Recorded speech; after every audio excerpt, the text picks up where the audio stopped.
Hello, everyone, and welcome back to TekXpresso, where we serve quick, insightful, and engaging tech discussions. I'm your host, Veer Varma, and today I'm glad to be speaking with Mr. Suraj Teja, the founder and CEO of SOW&REAP. SOW&REAP is reimagining agriculture, making it more productive while staying sustainable. They work directly with farmers to reduce environmental impact, maximize profits, and even unlock carbon credits through smarter, science-driven practices. Recently, they've introduced precision watering for rice fields, giving water only when crops truly need it, which cuts greenhouse gas emissions and conserves resources at the same time. And on top of that, they're bringing drones into the picture, not for photography, but for precision farming. These drones can monitor crops, measure water needs, and even apply resources more accurately, making sustainability both scalable and practical. Let's get to it. Hello, everyone. I'm here today with Mr. Suraj Teja, and today we're going to be talking about how farming could be sustainable and profitable, the role technology plays in transforming agriculture, and what future could look like when we combine innovation with nature. So thank you very much, Mr. Teja, for being here, and let's get to it. Thanks, Ria. I'm happy to be here. Thank you. Start off, when people usually think about farming, they usually like picture big fields or crops growing and farmers like working under the sun. But behind all of that, there's like this huge question that people think about. How do we make sure farming feeds us today without actually hurting the planet for tomorrow? So my first question is, how would you define sustainability and how and what does it mean with their in the context of your work of sow and reap?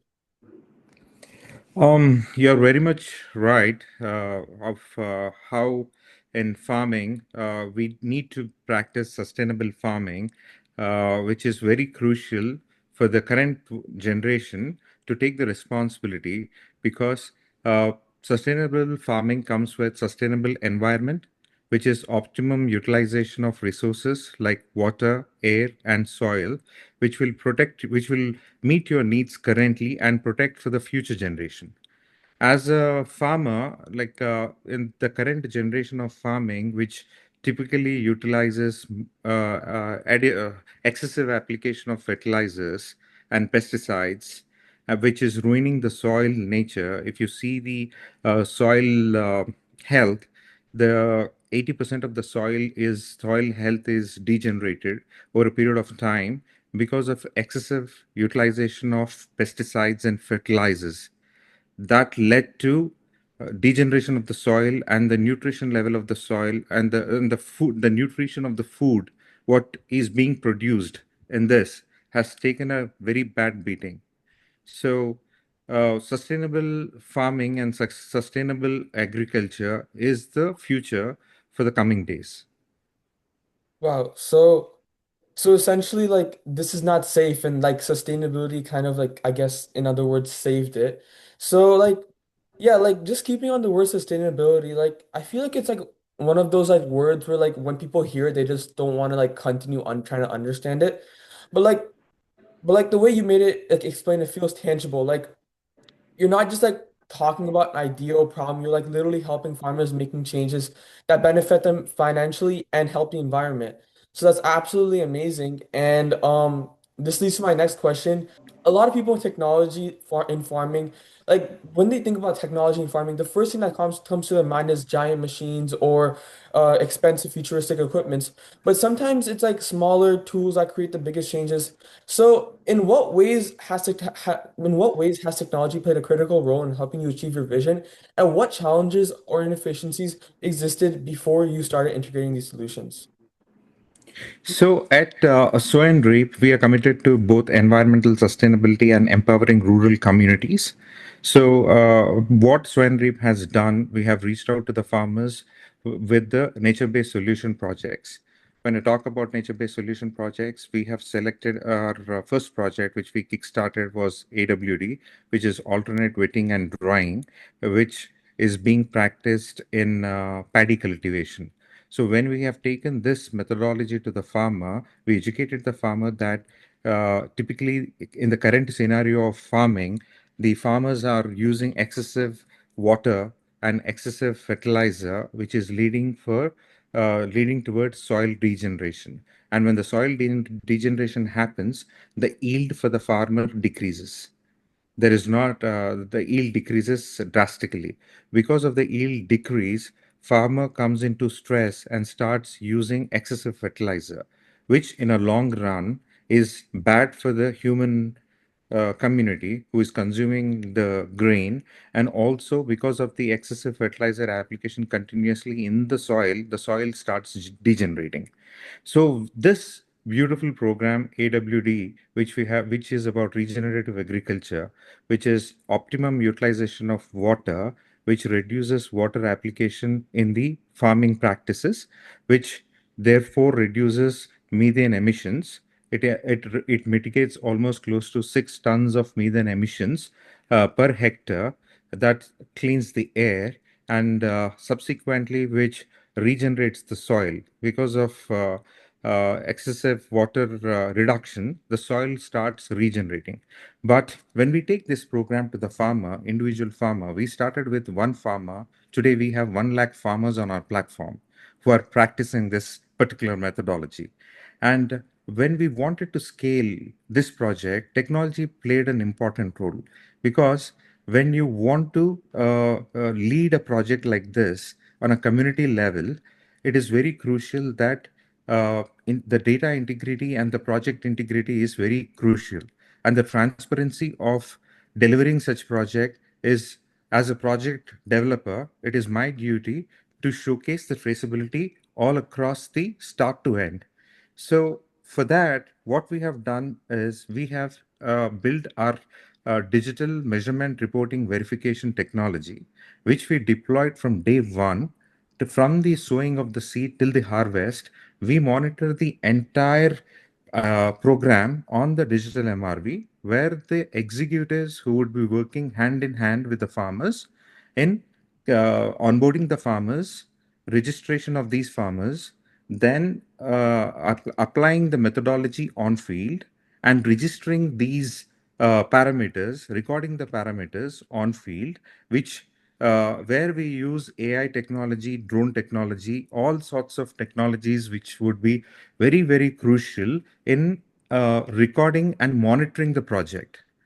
This I will give you an example in AWD. The very small, very clear-cut cases. The farmer has to reduce. Farmer applies close to 1.5 lakh liters of 150,000 liters of water in the cropping cycle, which is like in 120 days. This emits 10 to 12 tons of methane emissions. So we tell the farmer that he has to reduce 70,000 liters of water by practicing AWD, which is a 5 days reduction of water cycle in a safe cropping period, which is between 40th day to 60th day.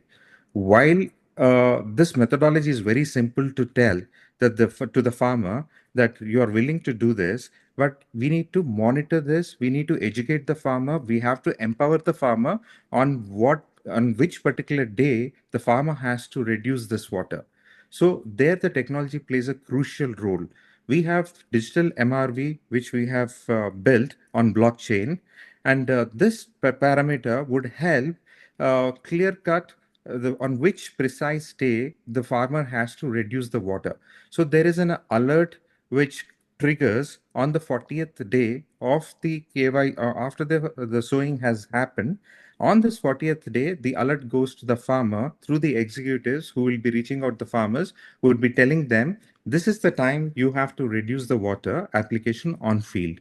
While they do that, we take AI driven data that the water has been reduced and not applied on field on those particular 5 safe drying period.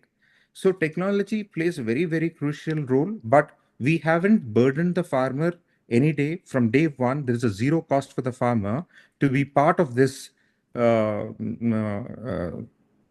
initiative, that the farmer doesn't have to spend 1 rupee from his pocket. As a project developer, we finance the entire start till end, all the necessary monitoring, reporting, verification through the technologies, as you mentioned, like AI, drone, and all these things, and our DMRV, which will enable this for a smoother execution of the process, for complete traceability and transparency. Wow, that's actually amazing. That really opened my eyes as you were explaining all those amazing examples. And like, So like when we think about like technology in agriculture, it's easy to like picture tools or like robots or massive automated farms. But in reality, like sometimes powerful changes come from technology that's invisible to the average person, like AWD. So like what really stood out to me from like what you said about technology is like it could take something like that used to be guesswork and turn it into precision for decision and like be extremely precise. And before farmers, they like solely had to rely on experience, tradition, or even like trial and error. But now with the right tools and right guidance, they can actually measure what's happening in their fields without like on the act of like based on facts and like instead of just intuition. And that's like a pretty big deal because it's not about like replacing the farmer's knowledge, like you said. It's about amplifying it and it's using tech to give them more control. And ultimately, it's like making it more efficient and a better way to balance productivity and sustainability. So you briefly mentioned about drones. So I just had a follow-up question. Just personally, I've always loved drones. I have like a lot in my house. I think I have like four or five. So I was just curious, how are drones like actually helping make a sustainable farming prices? And is it more efficient, scalable, and precise? So, Veer, to address to your question, there are two scenarios here as at So and Reap how we utilize drones.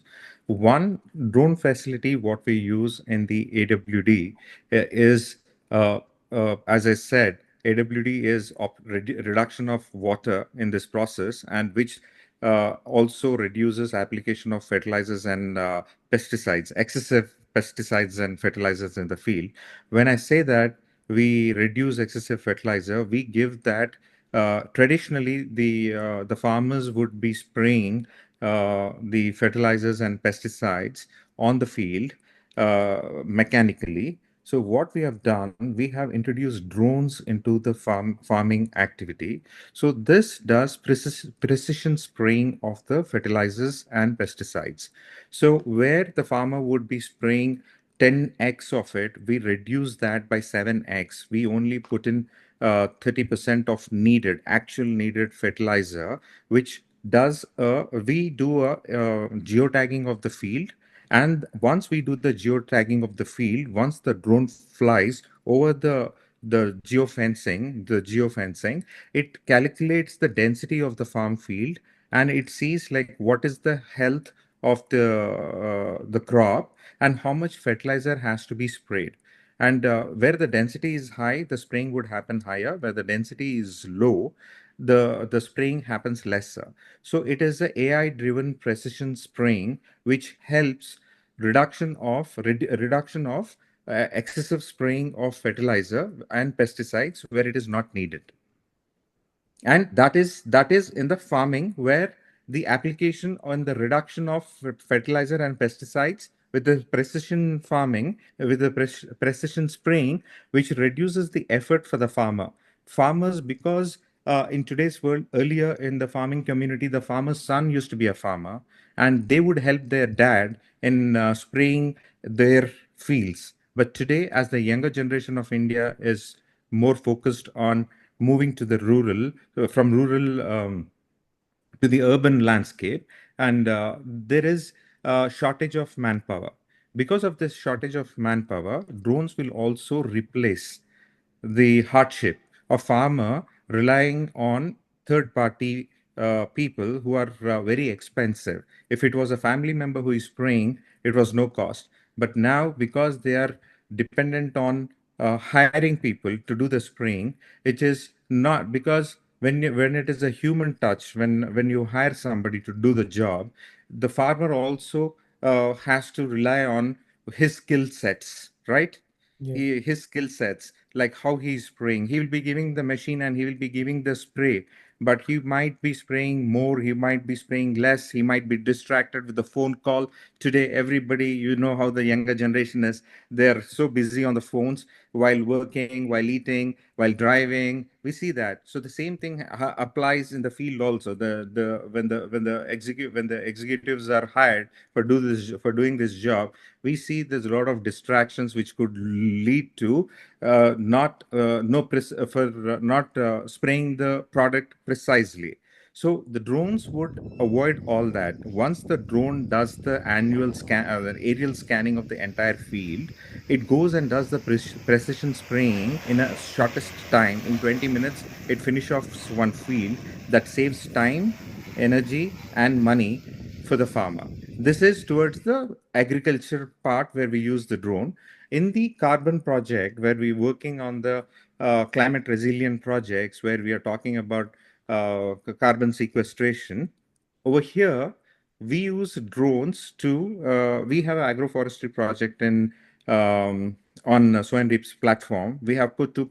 We have listed a project of 2.5 million trees in 10,000 hectares, which has been planted in 2022 onwards. So this particular project, when we go for validation and when we register this project for carbon credits, under the reforestation project, it is very crucial to record the entire project of like you have to you have to give the markers like what is the height of the tree, what is the health of the tree, what is the girth of the tree. Depending on the girth of the tree, they would calculate what is the carbon sequestration done, and thus that translates into carbon credits. So every year it is crucial that the tree size keep increasing. So we have to continuously monitor the width of the tree, the height of the tree, the health of the tree, and the volume of the 2.5 million trees planted across big geographical location.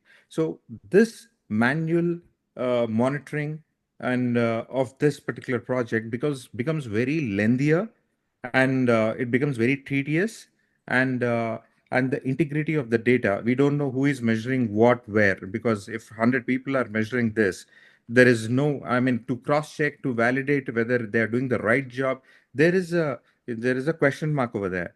So what we have done, we have introduced drones there, where with the lidar technology we do the complete aerial spectral mapping, which tells the height of the tree, health of the tree, the width of the tree, the girth of the tree, which is being done for the entire 2.5 million trees spread which we have on our platform. So that way, when the project is submitted for validation and verification, there is a complete data digital twin of the forest which is available for the validator to verify.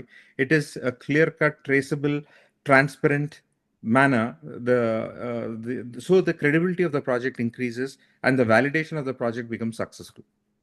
Wow, that's absolutely amazing how you found like many different ways to implement drones in farming. And it just really fascinates me because like most people my age when we hear drones, like I mean when we use drones, like we use them for cool aerial shots or maybe just for fun. But like the way you're describing them as tools that can literally like transform how farmers work or can completely change how like I think about them and how many other people think about them. And the idea of a drone that can like fly over a field, collect data, not just for the farm, but like also like trees to earn carbon credits and help determine exactly how much water is in the nutrients the crop need is like absolutely mind-blowing. It gives like the farmers, it feels like it's giving the farmers like superpowers as if they could just complete this entire area like in one time. And the ability to like make super precise decisions that save time, money, and resources that's like what I love about tech. And just from a bigger picture like perspective, it shows that at the same time technology we see like in entertainment or hobbies can be adapted to solve real world problems. And I think that's a huge lesson for young people like me.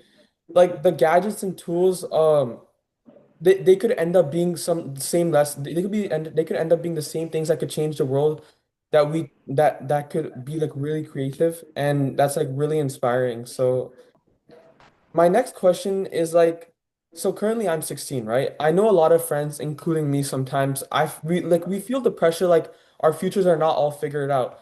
So, but the truth is like life doesn't exactly go in a straight line. So what advice would you give to those young people who are still trying to figure out their path? So I was your age once. So, so I had a very dynamic uh, life cycle. I would say like professionally, I started with working in a healthcare before when at the age of 20. 25, I started my entrepreneur journey by setting up a telecom industry. And I started with a passive telecom tower company, which supports telecom service providers. And after that, I came into healthcare, and I worked in healthcare space for like 10 years. And I've set up hospitals. And after that, I came into tech space. I started a startup, and we in this startup uh, has worked in sustainability and sustainable supply chain and traceability solutions, which we provide. And then I transformed uh, into starting SOW&REAP, which is a carbon project development company, which reduces carbon emissions and mitigates carbon emissions projects through NBS solutions.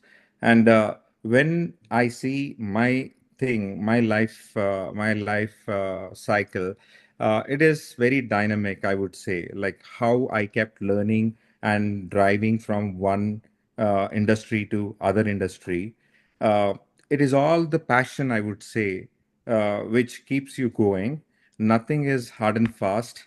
You don't have to worry. The new generation, my advice to the new generation is you go with your passion, you believe in yourself, what you want to try, you give your 100%. Whatever it is, give your 100%. Sometimes things work out, sometimes things doesn't work out, but there's nothing to worry about it. You have to keep moving forward.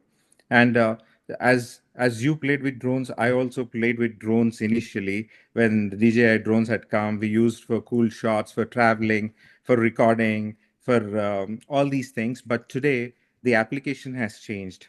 Now you get matured, and now we think about how to use the same drone technology in transforming into a climate resilient projects, which can be useful for the farmers in different ways. So my advice to the younger generation is believe in yourself, keep innovating, and keep understanding what is that which uh, interests you. You know, try something which interests you and be focused on working on that path, and you'll definitely excel at that particular thing. Wow, that's amazing advice. And I feel like currently I'm a high school student, right? And I feel like we're like in this constant race that we need to find the right career, right college, and the right plan. But like like what you said, like reminding like just like do something that you have passion and do 100%. And in fact, like some of those interesting opportunities seem to come like from being curious and like just paying attention to the problems around us in the world. So like just hearing your story makes me realize that uh you don't have to like wait until you're older or like just to start making an impact. You can start by like identifying a need and like having passion and figuring out a way to like meet it. And that's something anyone can start doing right now. So thank you very so this will be the end of our conversation. Thank you very much for coming. Uh my biggest takeaway from this wonderful episode was that sustainability isn't just about saving the environment. It's about using smart ideas and technology to create solutions that work for both people and planet. So thank you very much for coming, and it was a wonderful discussion. Thank you, Veer. Thank you.